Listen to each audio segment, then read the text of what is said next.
Mark, you can start. Okay.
Thank you all for joining us this afternoon. This is Pastor Mclauchlin, New Life Bible Church, and I'm the Senior Administrator of New Life Christian Academy. And this is our annual Black History program. You know that we normally do it inside the building, but because of circumstances beyond our control, I always want to say that, beyond our control, that we are doing it Zoom, which is a good way of saying it, that Aretha Franklin started this a long time ago, and she said this is we are zooming on the freeway, and so ever since that, Aretha, we're with you. Anyway, we have a great program planned for you this evening. A lot of good stuff. I have God's Ray going to sing. God's Ray is going to sing for us. Then we're going to have Brother Ferrell going to play the sax a little bit. We're going to have Brother Milton Matthews is going to give us a slave narrative. Milton, you may want to do your picture portrait instead of landscape. Then we'll have Minister Freeman Daniels going to do a song, and then Minister Nicole Daniels is going to do a contemporary reading. And then God's Ray is going to come back again and share with us another song. After that, Brother Minister McClung is going to do If It Were No Black Folk. If It Were No Black Folk. And so we're going to have an array of things. And it's going to get better. Brother Johnson is going to come and give us a gospel rendition. You know, Brother Johnson has that soulful voice, a David Ruffin almost, a Paul Robeson. So he's going to give us a soulful rendition. And then, of course, we have our own. Now, other people claim him, but he is us. He is us. So if anybody want to claim him, take your hands off him. We got Minister Stephon Ferguson, and he's going to share with us something that that was said back in 1963 when I was in the 10th grade. I have a dream, and then God's Ray is going to come back again. And then Mark was just finished playing. Mark's going to close us out. Now, did I miss anything? I got on the boards behind me, the people who are really the brains of the operation. I got our audiovisual person, Brother Otis Alston, and then I have our technical expert, Brother Don Ramzua, and they are behind the scenes. But before I do anything else, I got some sad news, and I'll say it now because I'm quite sure some of his family is watching. We know him. Brother Loomis Smith, we know him, one of the men of our church. Ann Rose, sister, Teresa Thomas, father, and Roy Smith, brother. He passed today a little less than an hour ago. So if we could just take a moment of prayer and just pray for that family, pray for Mary Smith and the Smith family, Miss Anna B. Smith, his mom, who is 96 or 97 years of age. I may have gotten that wrong, but we pray for her too. We pray for the entire Smith family. And we wish them the best that God has to offer. So thank God for that. All right. Okay, and then did I mention Sister Dawn is behind the scenes? Okay, she's keeping me straight. So first of all, I always sort of play with them, but these ladies can sing. The other night in rehearsal, and they were singing a song, and I just felt like shouting. And y'all know I don't shout at church, but I'll shout at home in a minute because y'all couldn't take it if I shouted at church.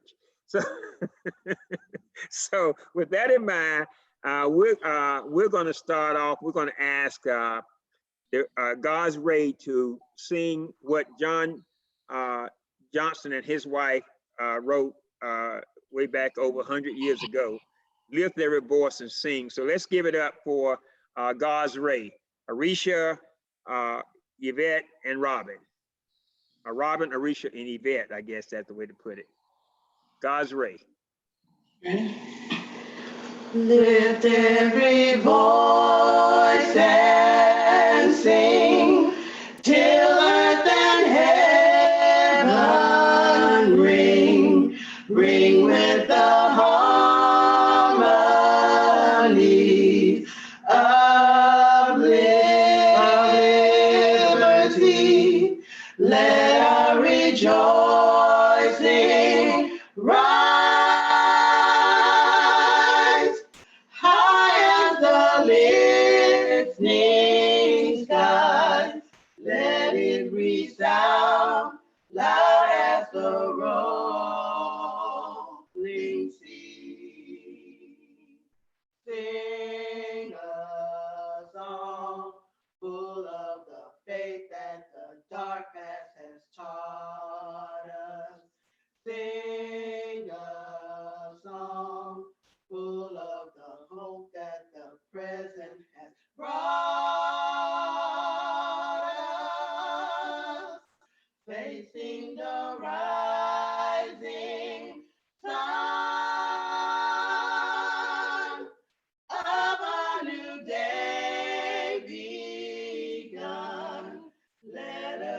march on till victory is won.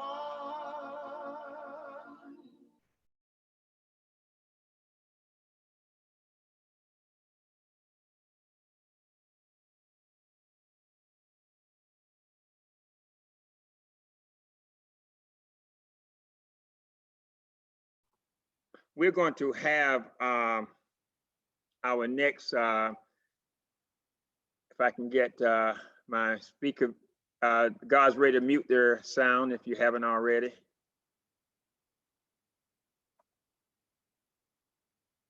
You have me mute. Okay, thank you. Thank you. We're going to have coming next, you know him as the Doc. He sings with the Voices. His lovely family, wonderful family, and he plays the saxophone. So we're going to ask, where is he? He's somewhere here. He's going to grace us with a couple of renditions. One's a surprise I haven't heard, but Brother Ferrell is going to come and play the sax. So you want to keep things going. So Brother Ferrell, are you there? I'm here. Can you see me, Pastor? Yes, I can see you loud and clear. Yeah. Go forward. There is a change to my selection today due to the difficulties. I have one, and that's going to be "Oh Happy Day." So sorry to disappoint, but anyway, are we ready?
Pastor, are you muted?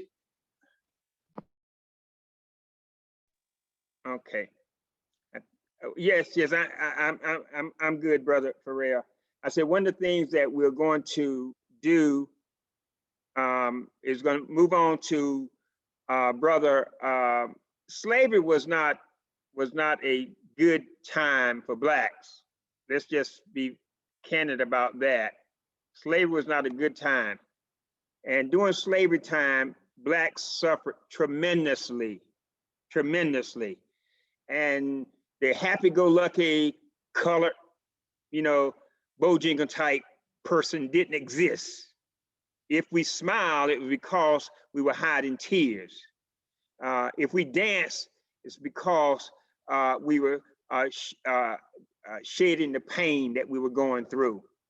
And so sometimes we think that this was a period in which it was just okay, it wasn't that bad. Mothers were stolen from their kids.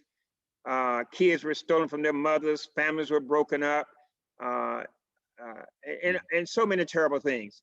And we have with us today Brother Milton Matthews Jr. He's going to share with us, and I just wish that we would just take a moment to reflect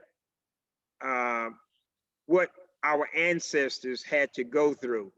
And he's going to share with us his interpretation of one of the points that, one of the dramas that happened, probably more than it should have happened during slavery time. So with this time, we're going to go to, let's give it up for Brother Milton Matthews. He's going to give us a slave narrative. Brother Matthews. You know, I was just a little boy when they took my daddy. They took my daddy and put him on an auction block. And all us children, we just couldn't do nothing but stand there. And I just wanted to cry. And Mammy say, don't you cry nothing. You don't want the master to hear you cry. It seemed like just then the master did come by and he said, don't you cry nothing. Don't none of you children cry. Don't moan. Don't you make no noise, or you're gonna get beat. So I didn't cry. I listened to what Mammy say. Mammy say, don't cry. You got to be a big boy. Yeah, I always listen to Mammy. Mammy is so good. I was a good boy. By the time I was 10 years old, I was pretty good at running a plow. Never did have no shoes till I was about 13 years old. And I worked, even as a little child. You know, I remember the times Mammy was working in the house. I couldn't be no more than about 8 years old. Mammy was working in the house, and I stand on the porch, and Mammy just a sweep. She's sweeping, and I remember mistress that's mouth come in. Mammy's there's a little crumb of bread that fall from the table and hit the floor. Mammy's sneaking, she put it in her pocket. She put it in her pocket for mistress could see, but mistress seen her take that little piece of bread. Mistress say, what you do with that bread? And Mammy say, I'm sorry. I'm sorry, please forgive me. But my children are hungry, they're not eating 2 days. I just want a little crumb of bread for my children. Round about that time, seemed like mistress she was awful mad, and she grabbed that broom handle and she began to beat Mammy over the head with that broom handle. And I just sit there on the porch and I just watch. And she beat Mammy across the head with the broom handle. And all she trying to do was get some bread for her. Around by that time, Mammy, I guess she had took enough of a whooping. She grabbed a broom handle and she began to fight back. And she fight back, and before I know it, the overseer, he come crashing through the door.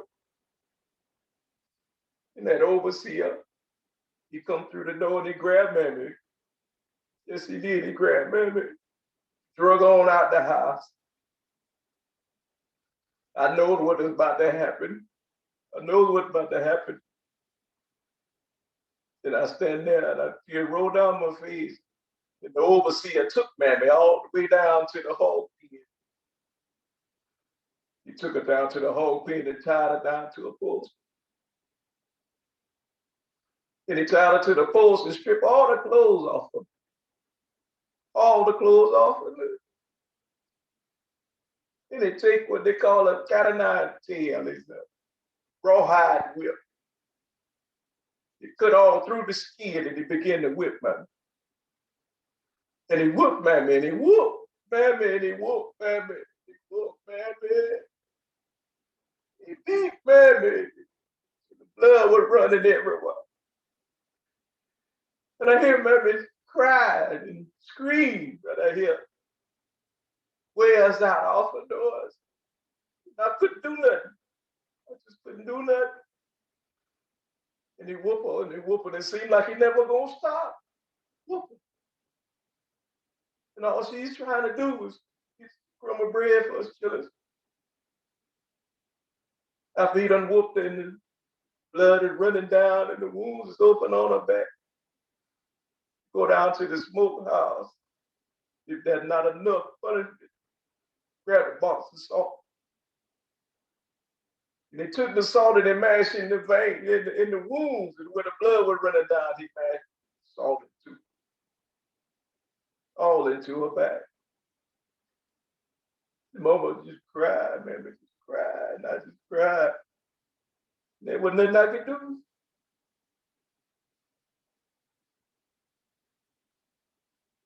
Mammy stayed in bed about a week. They let her stay in bed about a week. And I was awful mad. I was powerful man. Not just a little boy. I was a powerful man. And Mammy say to me, boy, hate, just make more hate. And I just remember that. Hate make more hate. And though it was hard, it was real hard. I remember that. And then one day, around that same winter time, Mammy gets sick and died. She got sick and died. See, now we's free. Mammy never did get to see freedom. But now I understand what she said. Hate just make more hate. So I decided I was gonna let my light shine. So Mammy, so this little light of mine, I was gonna let it shine. This little light of mine, I was gonna let it shine. Thank you.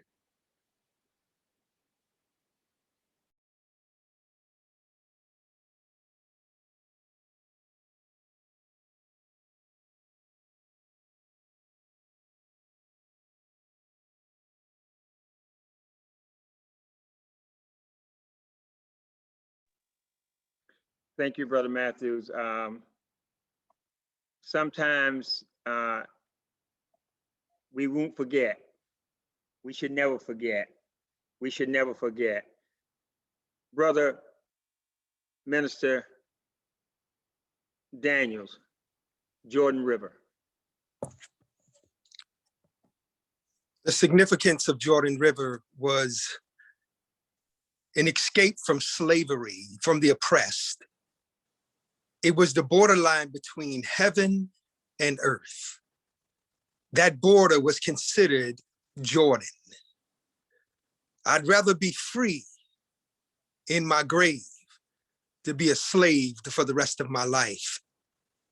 And not only was it a crossing from earth to heaven, but it was also a rallying cry that could be heard throughout plantations nearby, that they were going to escape to the northern states and cross over into Canada.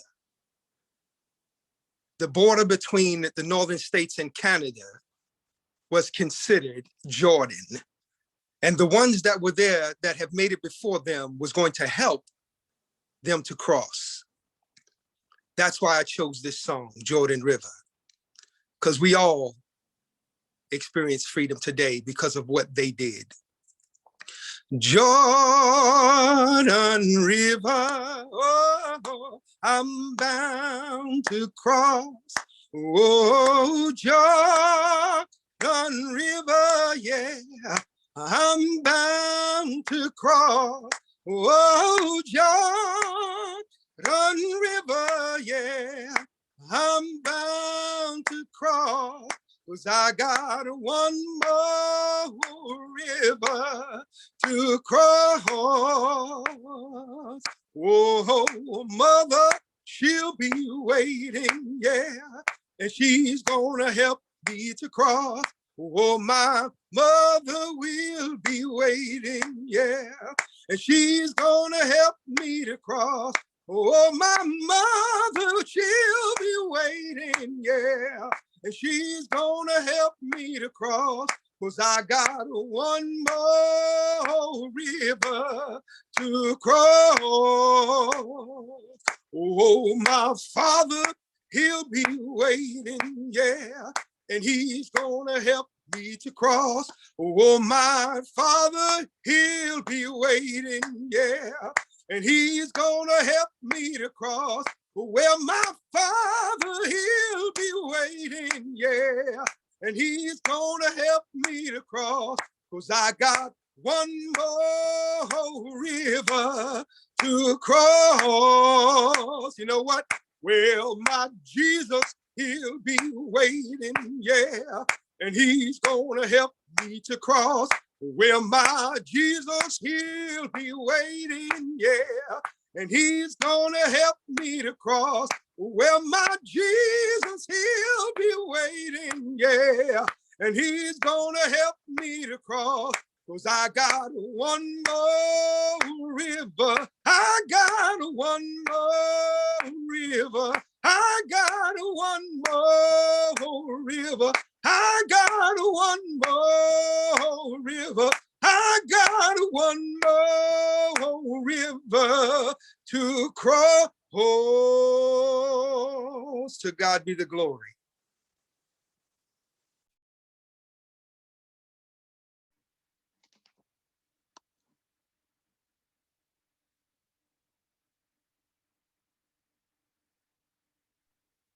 Thank you. I was able to do, this is ancestry.com. I was able to do a research server months ago, and I discovered a document that's in archives in Fayetteville, in the library in Fayetteville, and I don't have it to show you, but it showed on my document that my 5-time great-great-great-great-grandmother, they call her Kizzy. Kizzy. It's amazing. That's the same name that Alex Haley used in his book. And we're not talking about the same person, but the name many slaves may have used that name. But on the document that I have, and I may show it before we leave tonight, it says that my great-great-great-great-grandmother was born in Africa, and when she came to America, they changed her name to Kizzy Bethune. And she grew up, as Brother Matthews, as just stated, as a slave. I think about sometimes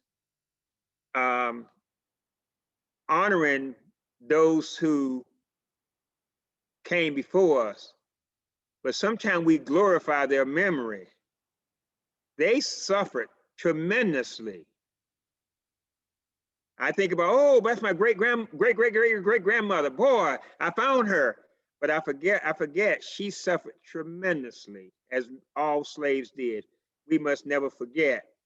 And as we move into the 21st century, as Brother Matthew said, we free now, but at what cost? Sister Nicole Daniels, contemporary reading. Being Black in America. Being Black in America means to me, my opinion is opinionated and intellectually weak. Not by all, but by some. Being Black in America makes my words automatically dumb. Being Black in America means you're athletic. There's no type of wisdom in your genetics. Being Black in America is hard to explain. Undermined is the struggle, overlooked is our pain. Being Black in America means to me that a man can kill an innocent Black teen and a jury set him free. Being Black in America makes me wonder, how long will people tear down each other and our youth continue to plunder? Being Black in America holds division when love and hip hop and all the housewives can be broadcast on national television, deteriorating our dignity, while there are everyday Blacks working ruthlessly to build our humanity. Being Black in America means to me that an unarmed Black 18-year-old man can be gunned down and shot 10 times by Ferguson police, while the same officer gets off on paid administrative leave. And those Black rallying to protest in those cold and dirty streets. Being Black in America means to me that a group of New York City police officers don't know what it means when a Black man says, "I can't breathe." So with these words, I speak to enforce that chant, no justice, no peace. If you're Black in America, you're born in a struggle, not always financially, but racially, not by all, but by some. Being Black in America makes my words automatically dumb. Being Black in America means you're known for your lies. You must fight for your rights and you must fight for your lives. Being Black in America means artificial equality. Our law claims to protect us, but yet it demolishes our honesty. If you're Black in America, your failure is their happiness. They become satisfied when you continue to kill off all of your statuses. Being Black in America means you're stereotyped. You're a victim if your skin isn't naturally white. Not by all, but by some. Being Black in America makes my words automatically dumb. If you're Black in America, to them, your money is legal. You sell drugs and you steal to support your people. Being Black in America means you're judged. You try your hardest to succeed, but sometimes it just isn't enough. If you're Black in America, they hate when you're successful. They'd rather hold you down because otherwise it's much too stressful. Being Black in America means you're hated, not by all, but by some. Being Black in America makes my words automatically dumb. But wait, being Black in America gives us a little more edge. You have the opportunity to prove they're wrong with the weight of your success. If you're educated and Black in America, you hold the key to your own. They become scared when you try to achieve and accomplish all of your goals. We are Blacks in America. We have the chance to make change, to stand on top of a nation and earn respect for our name. Yes, all of us, no, not some. Being educated, hardworking, ambitious, and determined Blacks in America makes my words no longer dumb. Thank you.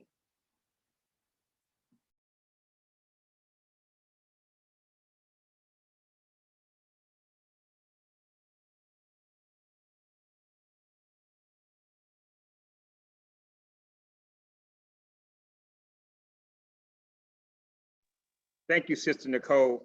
I want to read something that was written over 100 years ago. In fact, it was written March of 1920, was written in the Carthage newspaper here in Moore County, North Carolina, over 100 years ago. It's written about my uncle, Ned Blue. Uncle Ned Blue. This is his obituary. This is his obituary in the paper, Carthage newspaper, over 100 years ago.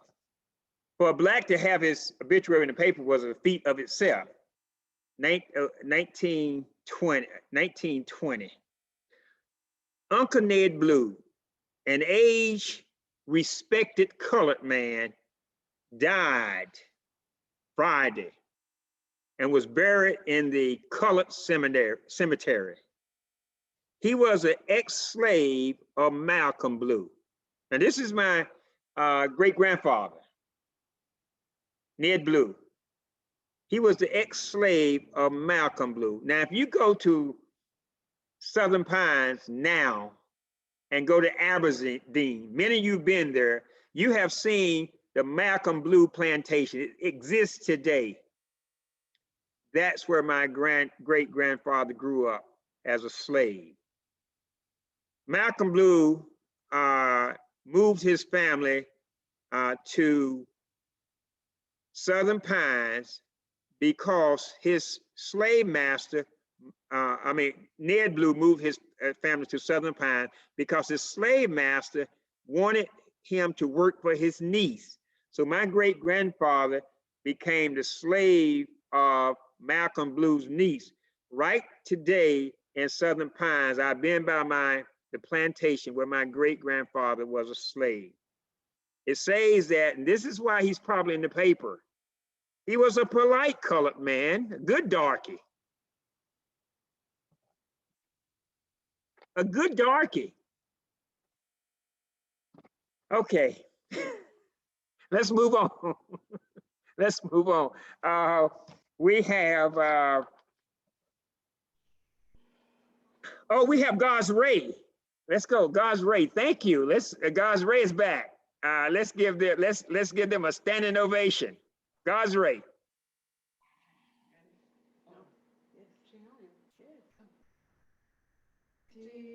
The old ship of Zion, 'tis the old ship of Zion, 'tis the old ship of Zion.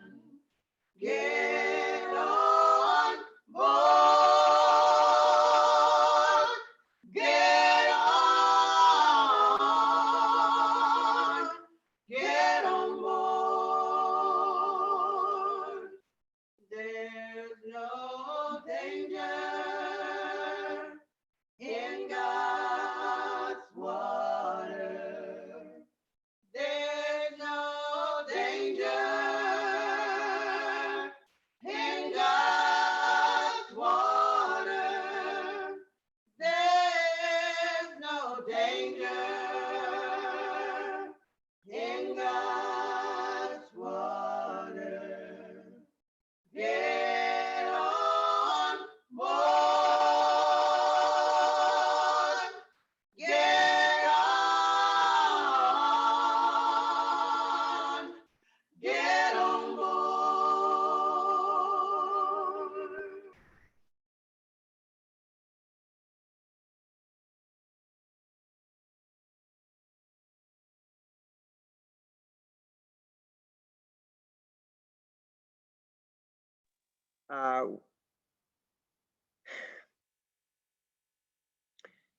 Have you ever thought about the fact that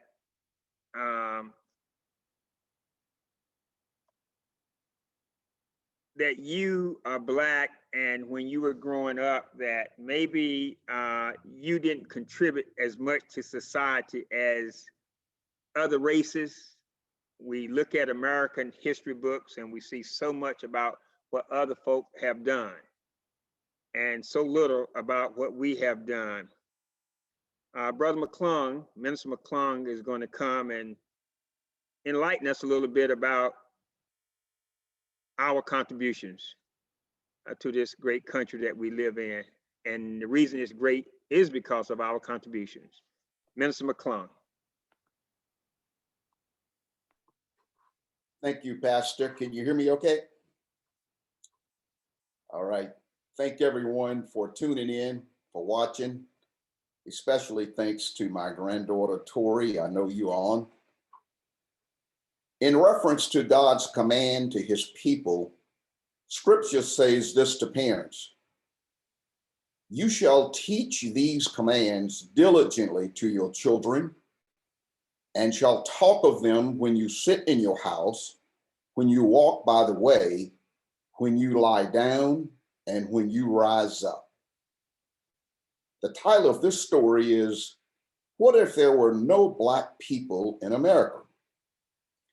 It's a story about a little boy named Michael who woke up one morning and asked his mother, Mom, what if there were no Black people in America? Well, his mother thought to herself and decided that in addition to teaching her son scripture, she needed to teach him about his heritage. So she said to him, son, follow me around today and let's just see what it would be like if there were no Black people in America. So get dressed and we'll get started.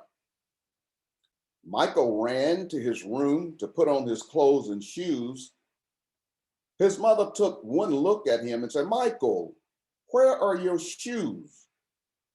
He answered, Mom, I couldn't find them. Michael's shoes weren't there because Jan E. Metzlinger, a Black man, invented the automatic shoemaking machine, a process called lasting. Oh, well, she said, please do something about your hair. Michael ran to his room to comb his hair, but the comb was not there. You see, Walter Simmons, a Black man, invented the comb Mike's mom had bought him. Michael decided just to brush his hair, but the brush was gone too. You see, Lydia O. Newman, a Black woman, invented the type of hairbrush that Michael owned also. Well, this was a sight. No shoes, hair a mess, even Mom's hair without hair care products invented by Madam C.J. Walker, a Black woman. Well, you get the picture.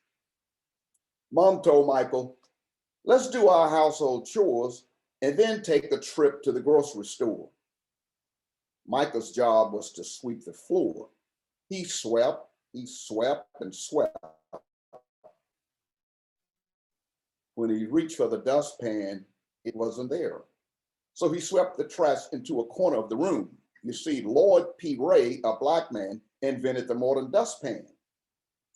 He then decided to mop the floor, but the mop was gone too.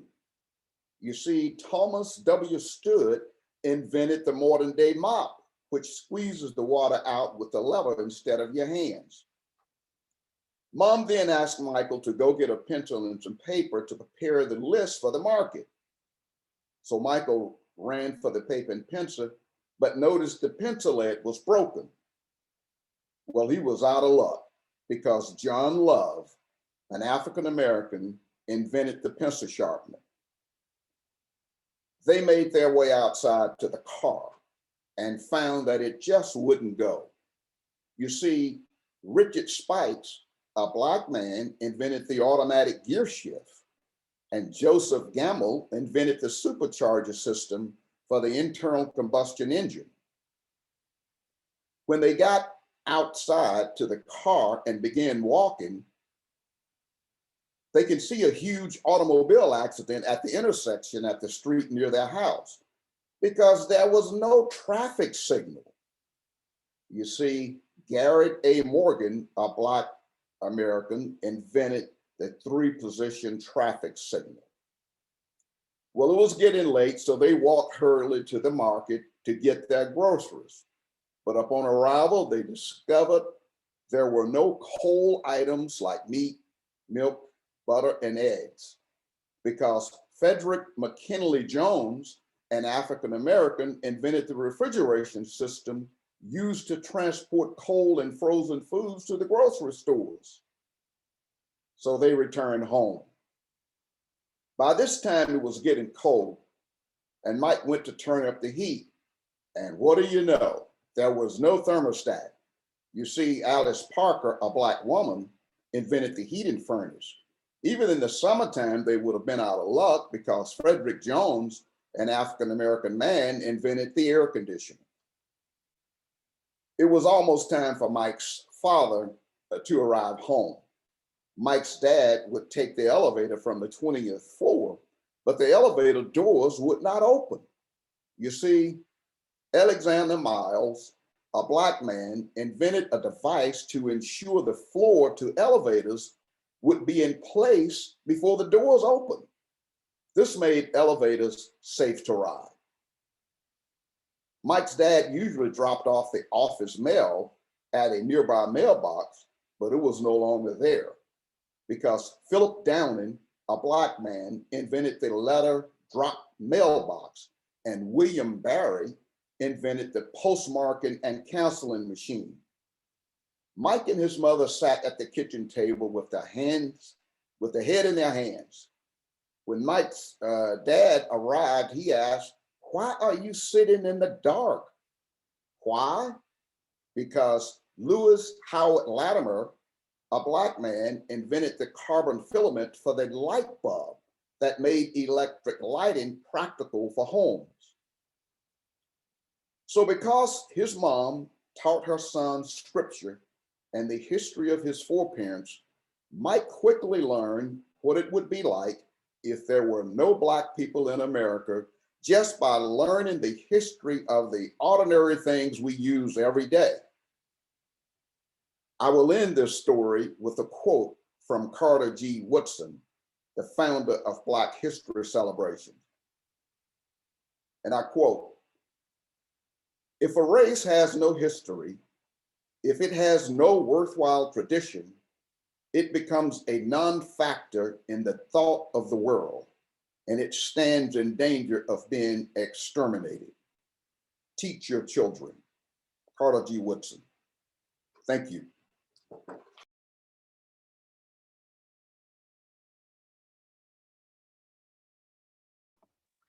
Thank you, Brother McClung. Boy, we would be lost. We would definitely be lost. And if maybe Christopher Attucks had not died, we wouldn't have had a revolution. But thank you so much. I'm trying to, thank you so much. We got a lot to be thankful for, a lot to be thankful for. Makes me want to think, makes me want to think. Okay, Brother Johnson is going to come now and share with us a song, some music that just sort of capture the theme of what we are talking about, a soulful spiritual song. Brother Lloyd Johnson.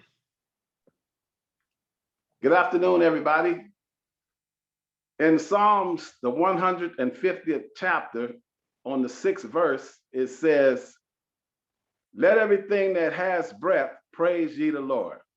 And that's the song I'm going to sing about today. We ought to get up every morning praising the Lord for everything that he's done for us and everything that he's going to do. When I woke up early this morning, my heart was beating right on time. I said, "Now, Lord, I truly thank you for opening up these eyes of mine." And then I went over to my window, and while looking through the shades, once again, I'd like to tell you, thank you, Lord, for letting me see another day. Well, now the sun was brightly shining. The wind was blowing not too strong. And on a treetop, just a few feet away, was a robin singing a song. I don't know what he was singing, but pretty soon he was on its way. Who's to say he wasn't saying, I'm grateful to you, Lord, and thank you for another day. Everybody ought to praise his name. Be grateful and praise his name. Everybody ought to praise his name. Cause if a robin can say thank you, you could do it too. Now the sun was brightly shining. The wind was blowing not too strong. And on a treetop, just a few feet away, was a robin singing a song. I don't know what he was singing, but pretty soon he was on its way. Who's to say he wasn't saying, I'm grateful, Lord, and thank you for another day. Everybody ought to praise his name. Be grateful and praise his name. Everybody ought to praise his name. Cause if a robin can say thank you, you could do it too. Everybody ought to praise his name. Come on and praise his name. In the morning, won't you praise his name? In the evening, won't you praise his name? Hallelujah, praise his name. Well, cause if a robin can say thank you, you can do it too. Thank you.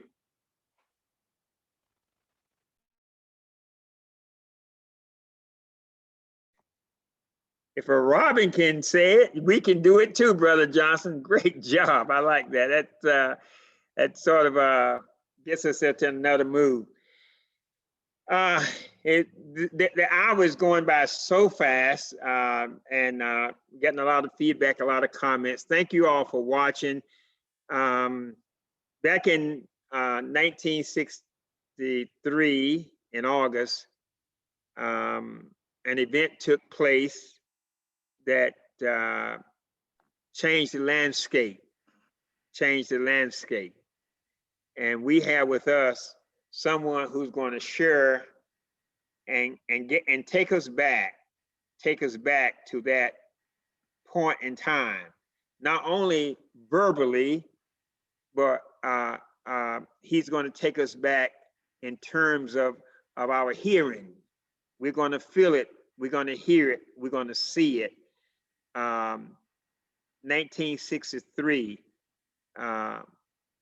Brother Stephon Ferguson, Minister Stephon Ferguson. Let's give it up for Stephon. I am happy to join with you today in what will go down in history as the greatest demonstration for freedom in the history of our nation. 50 years ago, a great American in whose symbolic shadow we stand today signed the Emancipation Proclamation. This momentous decree came as a great beacon light of hope to millions of Negro slaves who had been seared in the flames of withering injustice. It came as a joyous daybreak to end the long night of their captivity. But 100 years later, the Negro still is not free. 100 years later, the life of the Negro is still sadly crippled by the manacles of segregation and the chains of discrimination. 100 years later, the Negro lives on a lonely island of poverty in the midst of a vast ocean of material prosperity. 100 years later, the Negro is still languished in the corners of American society and finds himself in exile in his own land. And so we've come here today to dramatize a shameful condition.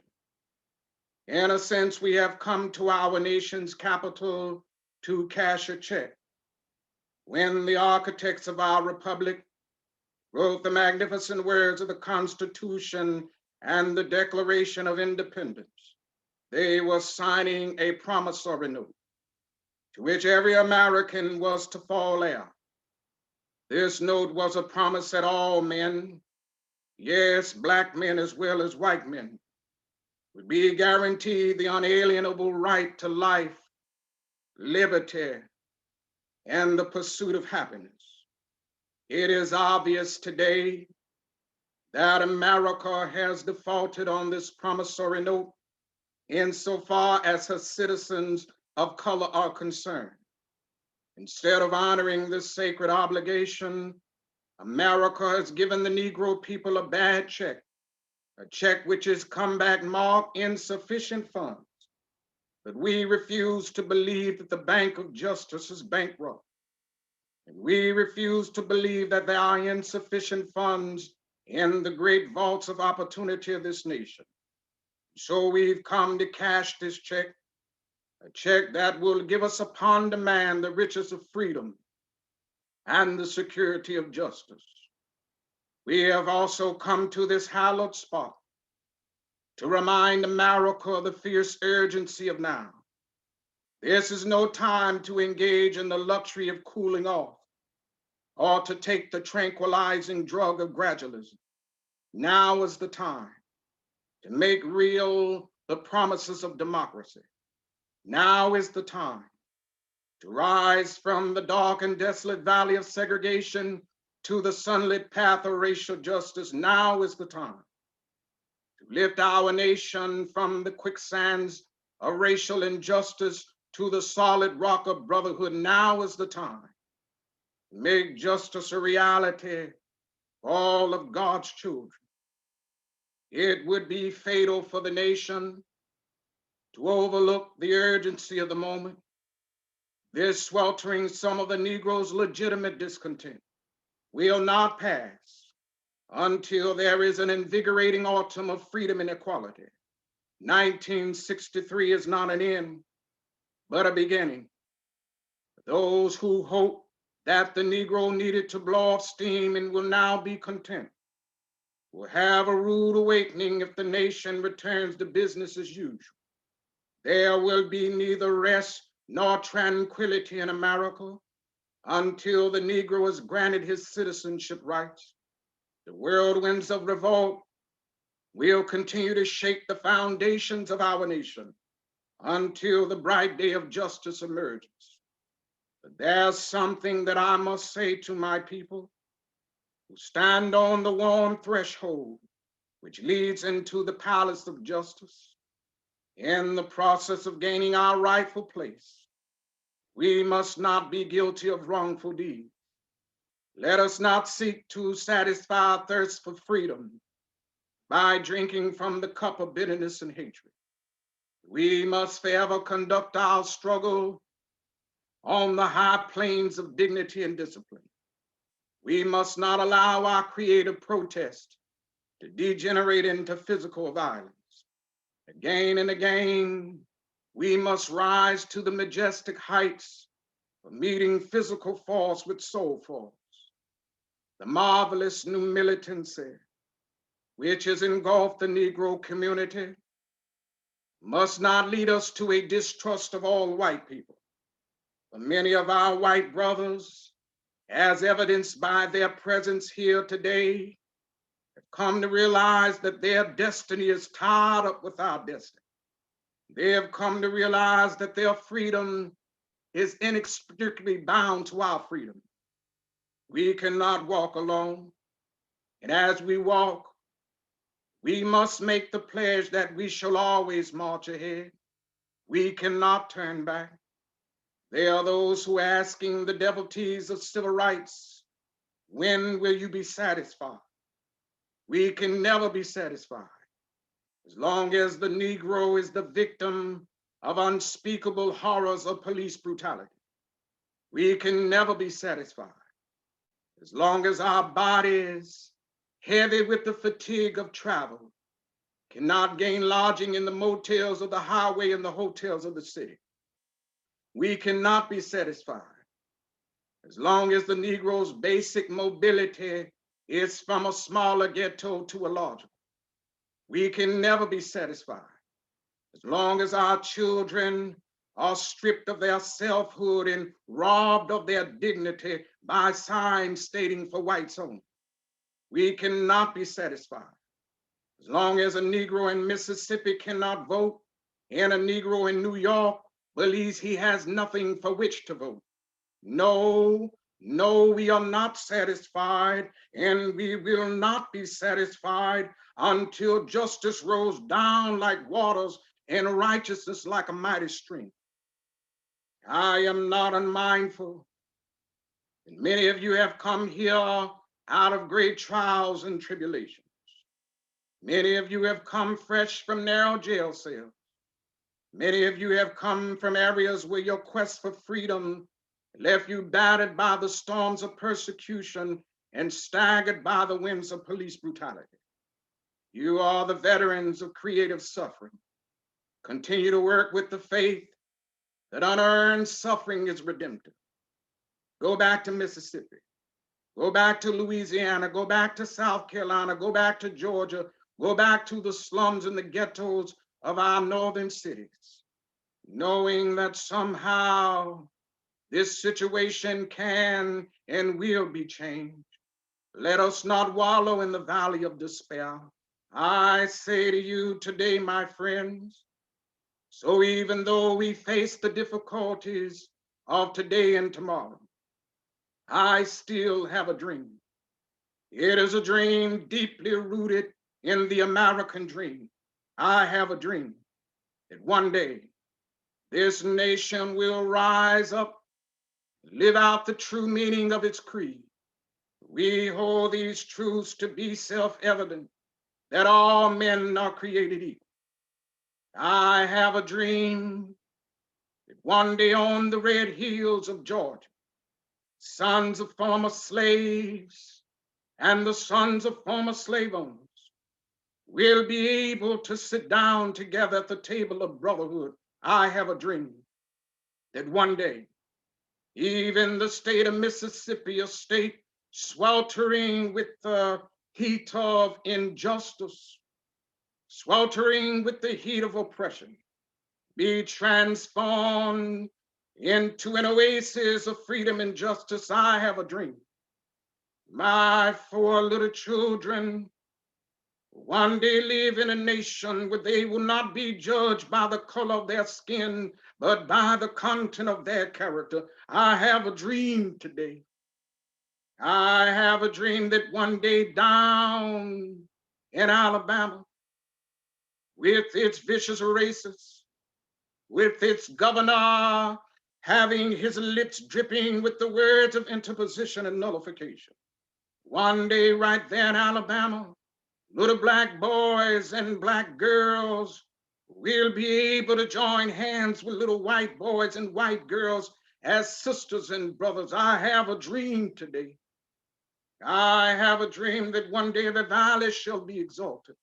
Every hill and mountain shall be made low. The rough places will be made plain, and the crooked places will be made straight.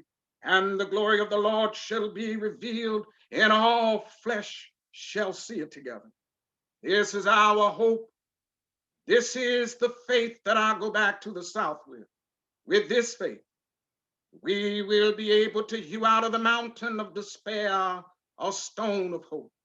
With this faith, we will be able to transform the jangling discords of our nation into a beautiful symphony of brotherhood.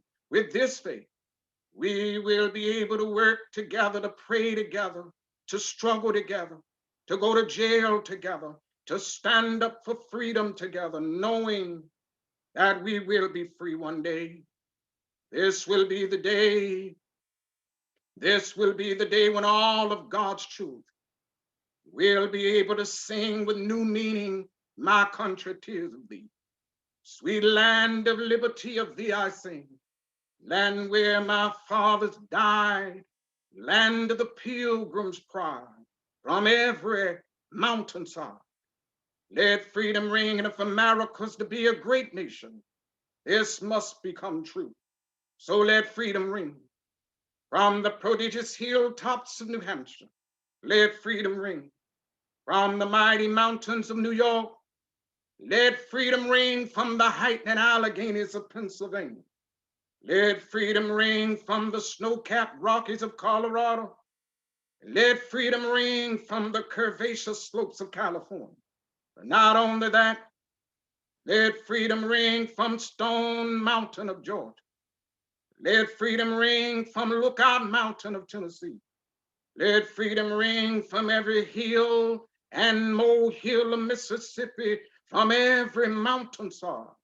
Let freedom ring, and when this happens, when we allow freedom to ring, when we let it ring from every village and every hamlet, from every state and every city, we will be able to speed up that day when all of God's children, black men and white men, Jews and Gentiles, Protestants and Catholics, will be able to join hands and sing in the words of the old Negro spiritual, free at last, free at last, thank God Almighty, we are free at last.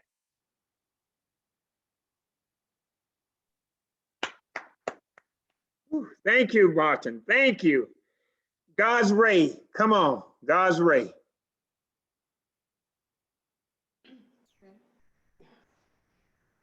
We shall overcome. We shall overcome. We shall overcome someday. Oh, deep in my heart, I do believe we shall overcome someday. Peace and love abide. Peace and love abide. Peace and love abide someday. Oh, deep in my heart, I do believe. Peace and love abide someday.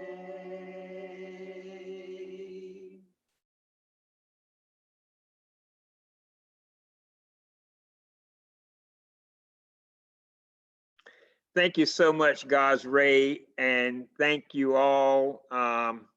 Before we close, I want to say a special thanks to each one of you individually. Just for the record, we did record this to the cloud in a few minutes. As soon as the cloud finishes putting its finishing touches on it, Don will, Ms. Ramzua will make sure that it goes to YouTube, and I'll make sure it goes back to Facebook again, the complete recording, and then we'll send you a link also so you can look at it. But this has been a great evening. Starting off with Mark opened up with some music, and then God's Ray coming with Lift Up a Voice, Brother Ferrell on the sax, Brother Matthews, powerful narrative, Brother Daniels, Jordan River and Sister Daniels, contemporary reading. Then we had God's Ray, our song again, Brother McClung, If There Were No Black Folk. Brother Johnson with a beautiful rendition of a gospel song. Brother Ferguson, you didn't give an excerpt, you gave the whole speech. The whole speech. In fact, I could hear Mahalia Jackson saying, "Tell him about the dream, Martin. Tell him about the dream." I heard it. And but anyway, I'm just going to run a horn and before we close, and just share everybody. You can unmute yourselves as you see, and just share when you want to. Brother Mark, anything you want to say? You're going to give us our closing musical selection. Anything you want to say? No, sir. Okay, Brother Ferrell, beautiful plan, beautiful plan. Anything you want to say? No, Pastor, I'm good. Thank you. Okay, thank you so much. Brother Matthews, outstanding. I heard that several years ago. You make us forget that the past was not all peaches and cream. And when people say the good old days, all days weren't good and all days were old, but they weren't good. That's So right. we can't That's right. can't glorify slavery. No. Antebellum, was for them, but slavery was for us, in a sense. That's right. That's right. That's right. That's why that guy on the Bachelor got in trouble. He trying to glorify something that shouldn't be glorified. Anyway, anything, Brother Matthews, you want to say anything? No, thank you for the opportunity. God bless you all. Okay, God bless you. I'll be getting in contact with you, Brother Matthew. God's Ray, anything, you guys just went over the top. All right, okay, all right. Brother Johnson, Sister Johnson right next to you, give you the cue. Oh, yeah, she gave me the cue. I'd just like to say thanks for letting me be a part of the program, and I enjoyed it, and I hope everyone enjoyed it too. Thank you. Okay. Great job, Brother Johnson. We enjoy you singing. We really did. Thank Sister you. Daniels, anything? Just continue to be proud being Black. And did that reading that you gave, was that original or that was somebody's? That was half and half.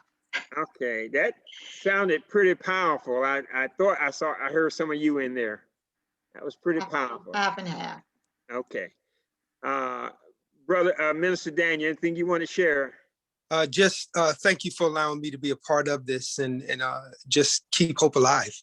Okay, thank you, sir. Thank you. Brother Stephon. Okay. Brother Austin, anything? No, I really enjoyed it. It was very nice. Yeah. I like the history aspect of it. Yeah. Wait till next year. Well, this is going to be on Zoom and on YouTube, and I'm quite sure it's going to be seen by many people when we play it back. Sister Dawn, you in the background. I know you don't. You normally work, but you don't say anything. You want to say anything? No, I don't want to say anything other than it was an amazing amalgamation of wonderful performances. Thank you. And I think that it just did a wonderful job at highlighting our history. Very good. Thank you so much.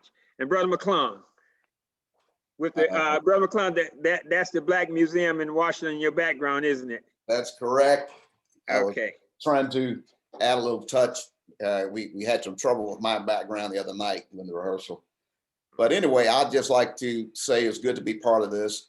And I kept getting texts from some of my family members who were watching, and they were making just positive comments. They were impressed with all of you.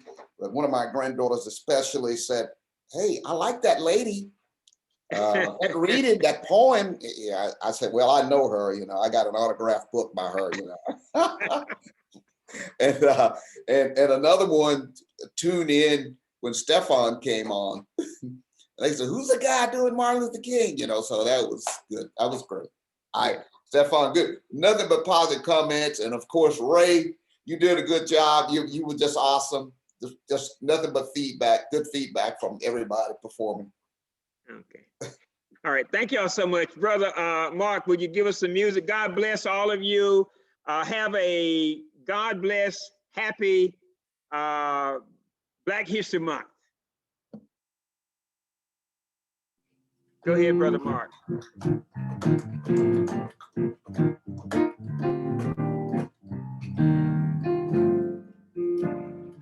blessed in the city, we're blessed in the field, we're blessed when we come and go.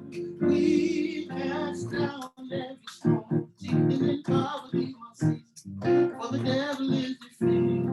We are blessed.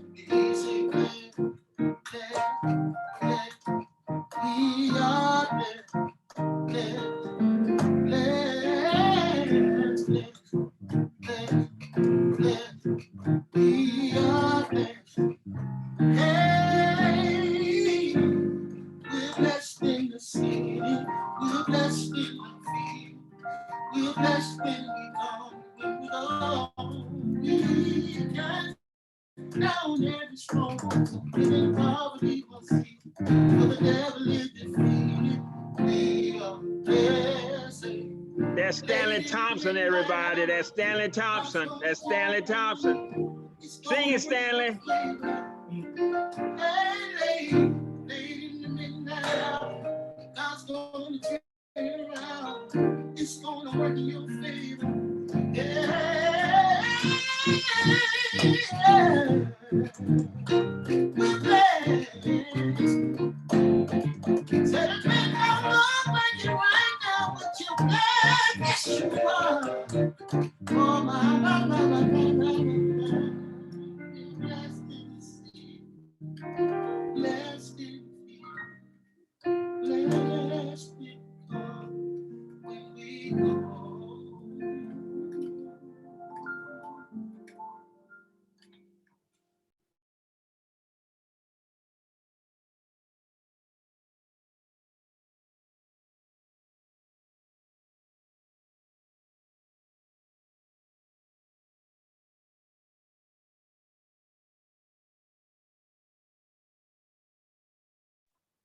Thank you so much. God bless all of you, and God bless all our listeners, and may God bless your children.